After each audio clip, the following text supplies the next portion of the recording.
9 अगस्त 2009 बलूचिस्तान से कराची की ओर जाने वाला एक धूल भरा हाईवे। एक काली जीप अंधेरे को चीरती हुई तेज रफ्तार से दौड़ रही है। गाड़ी के अंदर 4 लोग बैठे हैं। उनके चेहरों पर तनाव है, हाथों में AK-47 कसी हुई है। बैक सीट पर बैठा है सरदार अब्दुल रहमान बलोच, जिसे पूरी दुनिया रहमान डकैत के नाम से जानती है। उसके साथ हैं उसके सबसे खूनखार साथी अकील बलोच, औरंगजेब बाबा और नजर बाला। आज यह खूनखार डॉन, जिस पर सरकार ने 50 लाख रुपए का इनाम रखा था, पहचान छुपाकर सफर कर रहा था। जीप के हेडलाइट्स में अचानक एक बैरिकेड चमकता है। सामने पाकिस्तानी पुलिस खड़ी है, वर्दी में। रहमान का ड्राइवर घबराकर पीछे मुड़ता है। क्या करें सरदार, पुलिस है। रहमान ने एक गहरी सांस ली और गाड़ी रोकने का इशारा किया। एक ऑफिसर सफेद शलवार कमीज कपड़ों में धीरे धीरे चलकर खिड़की के पास आता है, लेकिन जैसे ही वो अफसर करीब आता है, रहमान डकैत की सांसें अटक जाती हैं। उस सफेद शलवार कमीज में कोई और नहीं था, वो था उसका सबसे बड़ा दुश्मन, कराची CID पुलिस का encounter specialist SSP Chaudhry Aslam Khan. यह कोई रूटीन चेकिंग नहीं था, यह कराची के सबसे बड़े डॉन का चेकमेट था। लेकिन इस एक रात तक पहुंचने के लिए कराची की सड़कों ने कितना खून बहाया था, आइए शुरू से देखते हैं। लयारी, कराची का सबसे पुराना इलाका और पाकिस्तान का सबसे बड़ा स्लम। आज इसे मिनी ब्राजील कहा जाता है, क्योंकि यहाँ के लोग फुटबॉल के दीवाने हैं। इन्हीं गलियों से हुसैन शाह निकले, जिन्होंने 1988 के सियोल ओलंपिक में पाकिस्तान के लिए बॉक्सिंग में कांस्य पदक दिलाया। लेकिन इन्हीं गलियों में दशकों से मौत का खेल भी चलता रहा है। कराची पोर्ट के पास होने के कारण आजादी के बाद से ही यह इलाका स्मगलिंग का अड्डा बन गया था। 1970s के दशक तक लयारी में सबसे बड़ा नाम था काला नाग। वो ड्रग्स और हथियारों का तस्कर चलाता था, लेकिन पुलिस के पकड़ से बचते हुए एक बिल्डिंग से कूदकर उसकी मौत हो गई। उसके जाने के बाद लयारी में एक नया नाम उभरा, दादू यानी हाजी अबू दाऊद मोहम्मद और उसका भाई शेरू। 1964 में इन दोनों ने हशीश की स्मगलिंग शुरू की और धीरे धीरे लयारी के अंडरवर्ल्ड पर कब्जा बना लिया। इस दादू का बेटा था अब्दुल रहमान बलोच, जिसका जन्म 1975 में लयारी कराची में हुआ था। एक ऐसे घर में जन्मा बच्चा जहां हथियार खिलौनों से पहले मिले, जहां बचपन का मतलब था गैंगवार, ड्रग्स और मौत। रहमान की उम्र सिर्फ 13 साल थी जब उसने पहली बार किसी को चाकू मारा। एक आदमी ने उसे लयारी में पटाखे फोड़ने से रोका था। यह छोटी सी घटना एक खौफनाक सफर की शुरुआत थी। 1980s के दशक में अफगान जिहाद के बाद पाकिस्तान में हथियारों की बाढ़ आ गई थी। लयारी की गलियों में अब चाकू नहीं, कलाशनिकोव और रॉकेट लॉन्चर चलने लगे थे। इस दौर में रहमान ने लयारी के सबसे बड़े डॉन हाजी लाल मोहम्मद उर्फ हाजी लालू के साथ काम करना शुरू किया। हाजी लालू उसका मेंटर था और रहमान उसका सबसे होनहार शागिर्द। लेकिन फिर आई वो रात, 18 सितंबर 1995। रहमान की उम्र अब 20 साल थी। हाजी लालू ने रहमान को एक काम सौंपा, एक स्थानीय गुंडे बाबू डकैत को ठिकाने लगाना। लेकिन जब रहमान उसके पास पहुंचा तो मौत के डर से बाबू डकैत ने एक खौफनाक राज उगला। अफवाहों के मुताबिक बाबू ने दावा किया कि रहमान असल में दादू का नहीं, बल्कि उसका यानी बाबू का सगा बेटा है। इस शर्मिंदगी और गुस्से में पागल होकर रहमान ने अपनी ही मां का कातिल कर दिया। पुलिस रिकॉर्ड्स में यह उसका पहला दर्ज कातिल था और उस दिन जन्म हुआ रहमान डकैत का, एक 20 साल का लड़का जिसने अपनी मां का खून करके अपने लिए एक नई पहचान बना ली, खौफ की पहचान। साल 2001 पुलिस ने हाजी लालू को गिरफ्तार कर लिया। उसकी गिरफ्तारी के साथ ही लयारी का अंडरवर्ल्ड 2 धड़ों में बंट गया। एक तरफ था रहमान डकैत और उसका गैंग, दूसरी तरफ था हाजी लालू का बेटा अरशद पप्पू, जिसने बाप के कारोबार की कमान संभाल ली। 2002 में एक व्यापारी सलीम मेमन की किडनैपिंग से मिली 3 करोड़ रुपए की फिरौती के बंटवारे को लेकर रहमान और हाजी लालू के बीच फूट पड़ी। रहमान ने अपना हिस्सा मांगा, लालू ने इनकार किया। बस यही था वो पल जब 2 यार 2 दुश्मन बन गए। अब लयारी में शुरू हुई असली गैंगवार। जनवरी 2003 की बात है। अरशद पप्पू ने एक ऐसा काम किया जिसने रहमान की दुनिया में एक और नया सिपाही भेज दिया। पप्पू के गुर्गों ने रहमान के करीबी दोस्त उजैर बलोच के पिता फैज मोहम्मद उर्फ मामा फैजू को अगवा किया, उनके पैर में गोली मारी और उन्हें सड़क पर तड़प तड़प कर खून बहाते हुए मरने के लिए छोड़ दिया।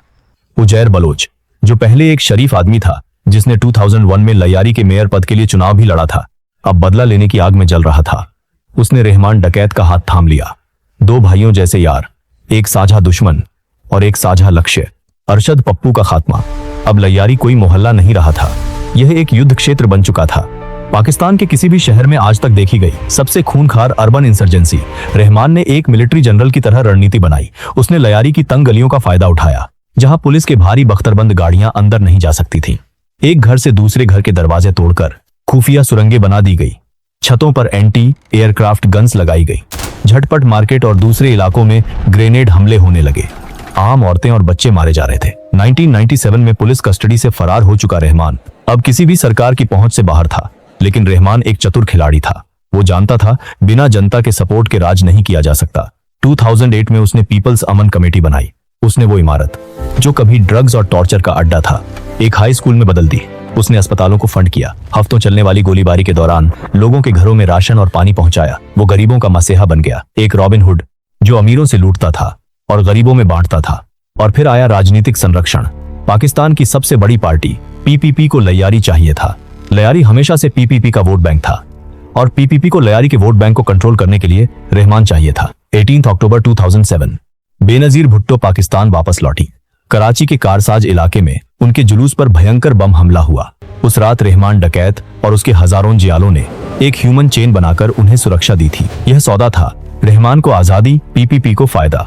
जहां सिस्टम फेल हो जाता है वहां जन्म होता है डर्टी हैरी जैसे पुलिस वालों का। वो थे एसएसपी चौधरी असलम खान, जिनका जन्म 10 अप्रैल 1963 अघुश गांव, ढोडियाल, मानसेहरा, खैबर पख्तूनख्वा में हुआ था। एक वकील के बेटे, पहाड़ों में पले बढ़े, बचपन के बाद कराची आए और 31 अक्टूबर 1984 को सिंध पुलिस में एएसआई के तौर पर शामिल हो गए। 1987 में एसएचओ बने और 1992 से 1994 और फिर 1996 से 1997 तक कराची के ऑपरेशन क्लीनअप में उन्होंने गैंगस्टर्स के खिलाफ ऑपरेशन चलाए। वो उस ऑपरेशन में शामिल एकमात्र अधिकारी थे जो जिंदा बचे। कड़क सफेद शलवार, कमीज, होठों पर सिगरेट, हाथ में ग्लॉक पिस्टल।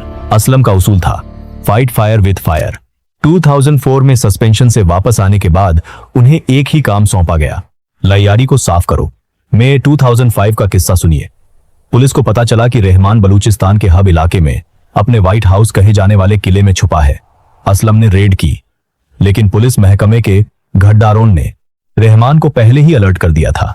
जैसे ही पुलिस पहुंची, रॉकेट्स और भारी मशीन गन से हमला हो गया। यह लड़ाई 4 घंटे चली। असलम के पेट में गोली लगी, 2 कांस्टेबल शहीद हुए और रहमान वहां से फरार हो गया। यह लड़ाई अब पर्सनल हो चुकी थी। 2006 में असलम ने लैयारी टास्क फोर्स का नेतृत्व संभाला और रहमान को गिरफ्तार कर लिया, लेकिन तभी ऊपर से दबाव आया। रिपोर्ट्स के मुताबिक यह दबाव पीपीपी के बेहद ताकतवर हलकों की तरफ से था। हुक्म था, रहमान का एनकाउंटर नहीं होना चाहिए। किसका फोन था यह आज भी ऑफिशियली साबित नहीं हुआ, लेकिन नतीजा सबके सामने था। एक खूंखार डॉन को बचाने के लिए पूरा सिस्टम पुलिस के खिलाफ हो गया। रहमान को एक सेफ हाउस में रखा गया, जहां से वो आराम से फरार हो गया और चौधरी असलम उन पर माशूक बरोही एनकाउंटर केस में, जिसे फेक एनकाउंटर कहा गया, इल्जाम लगाकर 16 से 18 महीने के लिए जेल में डाल दिया गया। यही था पाकिस्तान के सिस्टम का असली चेहरा। 18 जून 2006 रहमान डकैत को क्वेटा के जिन्नाह टाउन से फिर से गिरफ्तार किया गया। इस गिरफ्तारी के विरोध में कराची प्रेस क्लब के बाहर दंगे हुए। रहमान के समर्थक सड़कों पर उतर आए, दबाव काम आया और वो एक बार फिर से फरार हो गया। इधर जेल से वापस लौटे चौधरी असलम ने अब एक नई रणनीति बनाई। उन्होंने फोन रिकॉर्ड्स और इंटेलिजेंस के जरिए रहमान की हर हरकत ट्रैक करना शुरू किया। वो जानते थे अगर पुलिस के दफ्तर में जाएंगे तो महकमे के गद्दार रहमान को पहले ही अलर्ट कर देंगे, इसलिए उन्होंने एक बेहद चतुर जाल बिछाया। कराची के स्टील टाउन के पास लिंक रोड पर एक खुफिया ऑपरेशन बिछाया गया। असलम और उनकी टीम सादे कपड़ों में इंतजार कर रही थी। रहमान और उसके साथ अकील बलोच, गजब बाबा और नजर वाला उस रात उस रास्ते से गुजर रहे थे। उन्हें लगा यह रूटीन चेकिंग है। जब असलम ने खिड़की से झांका तो रहमान के पैरों तले जमीन खिसक गई। अपने चारों तरफ मौत को देखकर रहमान डकैत ने एक आखिरी दांव चला। उसने असलम को भारी रिश्वत ऑफर की, गिड़गिड़ाया, जिंदगी छोड़ने की भीख मांगी, लेकिन असलम के जेहन में अपने घायल साथियों के जख्म ताजा थे। उसके बाद 2005 की रात ताजा थी जब उसके पेट में गोली लगी थी। वो 2 कांस्टेबल याद थे जो शहीद हुए थे। उसने रिश्वत ठुकरा दी। 9 अगस्त 2009 की रात गाड़ी से भारी फायरिंग हुई। जवाबी कार्रवाई में रहमान डकैत और उसके 3 साथी मारे गए। सरकारी प्रेस रिलीज में लिखा था, पुलिस पार्टी पर हमला हुआ, जवाबी फायरिंग में छारों मारे गए। लेकिन रहमान की बेगम ने सिंध हाई कोर्ट में याचिका दायर की कि यह फेक एनकाउंटर था। सच क्या था, आज भी बहस जारी है, लेकिन एक बात तय थी, रहमान डकैत जो 100 से ज्यादा आपराधिक मामलों में वांछित था, 34 साल की उम्र में लैयारी की उन्हीं गलियों का हो गया जिन्हें उसने जीते जी नर्क बना दिया था। रहमान डकैत के जनाजे में हजारों लोग उमड़ पड़े। लैयारी की गलियों में रोते हुए लोग जो उस डॉन को नहीं अपना मसीहा मानते थे। यही लैयारी का सबसे बड़ा दुखांत है। एक इंसान जो खुद नर्क की पैदाइश था, उसने दूसरों के लिए कुछ भला भी किया। स्कूल बनाए, राशन बांटा, पानी पहुंचाया, और यही उसे रॉबिन हुड बनाता था। लेकिन एक रॉबिन हुड जिसने सैकड़ों निर्दोष जानें लीं, जिसने लयारी को अफीम और बारूद में डुबोया। पीपीपी के नेता जुल्फिकार मिर्जा ने बाद में खुद माना वो रहमान की मौत के लिए जिम्मेदार थे और उन्हें इसका अफसोस था। अफसोस उन लोगों का क्या जो उन गलियों में मारे गए। रहमान के जाने के बाद कमान संभाली उसके चचेरे भाई उजैर जान बलोच ने। उसका जन्म 11 जनवरी 1970 में हुआ था। उजैर ने रहमान से भी ज्यादा खौफनाक रूप दिखाया। 2013 की बात है। उजैर ने अरशद पप्पू और उसके भाई यासिर अराफत को पकड़वाया, उन पर अकल्पनीय अत्याचार किए और फिर सरेआम उनका सिर काट दिया। कुछ रिपोर्ट्स में दावा है अरशद पप्पू के कटे हुए सिर के साथ लयारी की सड़कों पर फुटबॉल खेला गया और उसकी लाश जलाकर राख को नाले में बहा दिया गया। मिनी ब्राजील फुटबॉल का यह खेल यहाँ किस हद तक गिर गया था, लेकिन उजैर को भी उसका अंजाम मिला। जून 2014 में सिंध सरकार ने उस पर रेड वारंट जारी किए। वो पाकिस्तान छोड़कर भाग गया। 29 दिसंबर 2014 को दुबई एयरपोर्ट पर इंटरपोल ने उसे पकड़ा। 30 जनवरी 2016 को सिंध रेंजर्स ने उसे हिरासत में लिया। 2017 में पाकिस्तान के ISPR ने एक वीडियो जारी किया जिसमें भारतीय नागरिक कुलभूषण जाधव, जो जासूसी के आरोप में गिरफ्तार थे, ने दावा किया कि उज्जैर के नेटवर्क को भारतीय खुफिया एजेंसी RAW का समर्थन था। भारत ने इस दावे को निराधार बताया। यह दावा आज भी विवादित है। और अब आते हैं उस इंसान पर जिसने अपनी पूरी जिंदगी एक ऐसे शहर की हिफाजत में लगा दी जो हमेशा उसे गोली मारने की कोशिश करता रहा। चौधरी असलम खान। रहमान डकैत के बाद भी वो रुके नहीं। 2010 में CID के इन्वेस्टिगेशन के प्रमुख बने। TTP, NOMIZ, DTP, BLALEJ तमाम आतंकी संगठनों के खिलाफ ऑपरेशन चलाते रहे। उन पर हमले होते रहे। पहला हमला, दूसरा हमला, तीसरा हमला और चौथा। 19 सितंबर 2011 उनके घर पर सुसाइड बॉम्बर ने ट्रक बम से हमला किया। 8 लोग मारे गए। असलम का घर आधा उड़ गया, लेकिन वो खुद बाहर निकले और घायलों को उठाने में मदद की। उन्होंने कहा, मैं जानता हूं मैं निशाने पर हूं, लेकिन मैं रुकूंगा नहीं। आतंकवादियों को उसी जमीन में दफनाऊंगा जहां वो खड़े हैं। 9 जनवरी 2014 असलम अपनी कार में सवार होकर दफ्तर जा रहे थे। उनका काफिला लैयारी एक्सप्रेस पर ईसा नगरी इलाके में पहुंचा और तभी एक गाड़ी ने उनके काफिले को रोका। धमाका, इतना शक्तिशाली विस्फोट कि पास का फ्लाईओवर ब्रिज भी हिल गया। 2 पुलिस गाड़ियां पूरी तरह तबाह हो गईं। आसपास की इमारतों को नुकसान पहुंचा। SSP चौधरी असलम खान, उनका ड्राइवर और 2 अन्य अधिकारी शहीद हो गए। TTP के मोहम्मद एजेंसी चैप्टर ने जिम्मेदारी ली। उनके प्रवक्ता ने कहा, असलम हमारे लिए सबसे बड़ा खतरा था। उसने हमारे 50 से ज्यादा कमांडर मारे थे। बाद में जांच में पता चला इस हमले की मुखबिरी खुद असलम के अपने पुलिस बॉडीगार्ड और ड्राइवर कामरान ने की थी, जो चुपके से एक चरमपंथी गुट का सदस्य बन चुका था। PM नवाज शरीफ और आर्मी चीफ जनरल राहिल शरीफ ने असलम को शहीद करार देते हुए श्रद्धांजलि दी। पाकिस्तान पुलिस मेडल, कायद-ए आजम पुलिस मेडल और तमगा-ए इम्तियाज 3 बड़े सम्मानों से नवाजे गए थे चौधरी असलम। 2022 में उनकी जिंदगी पर एक पाकिस्तानी फिल्म बनी चौधरी द मार्टर।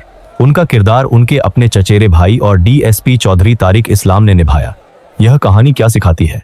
रहमान डकैत, जो एक गरीब इलाके में पैदा हुआ, जिसे सिस्टम ने कभी एक मौका नहीं दिया, वो खुद एक सिस्टम बन गया। एक ऐसा सिस्टम जो खौफ पर चलता था, लेकिन उसकी असली ताकत उसके हथियार नहीं थे। उसकी असली ताकत था वो राजनीतिक संरक्षण जो उसे पाकिस्तान की सबसे बड़ी पार्टी ने दिया। जिस दिन वो संरक्षण हटा, उसी दिन उसका अंत तय हो गया। उजैर बलोच, जिसे खुद सियासत ने पाला था, वो भी सलाखों के पीछे बंद है। और चौधरी असलम, एक ऐसे अफसर जिसने 30 साल तक कराची की सड़कों पर अकेले लड़ाई लड़ी, जिसे 5 बार गोली लगी, 10 से ज्यादा बार जानलेवा हमले हुए, लेकिन वो डरे नहीं। 2012 में कराची में 2500 से ज्यादा लोग टारगेट किलिंग में मारे गए थे। 2015 तक असलम और उनके जैसे अफसरों की कोशिशों के बाद अपहरण, एक्सटॉर्शन और टारगेट किलिंग में 70% की कमी आई। यह आंकड़ा है एक इंसान की कीमत का। यह कहानी दिखाती है कि जब कोई देश अपने सियासी फायदों के लिए आतंकवादियों और क्रिमिनल्स को पालता है, तो वो सांप एक दिन उसी देश को डसते हैं। भारत के लिए यह एक स्पष्ट उदाहरण है कि क्यों हमारे सुरक्षा बल देश के भीतर ऐसे किसी भी सिंडिकेट को पनपने नहीं देते। राष्ट्र की सुरक्षा सर्वोपरि है। उन सभी जवानों और खुफिया अधिकारियों को हमारा सलाम, जो दिन रात हमारी हिफाजत के लिए अपनी जान जोखिम में डालते हैं। और चौधरी असलम एक ऐसे इंसान को सलाम जिसने साबित किया कि एक अकेला इंसान अगर हिम्मत रखे तो पूरे अंधेरे से लड़ सकता है। जय हिंद।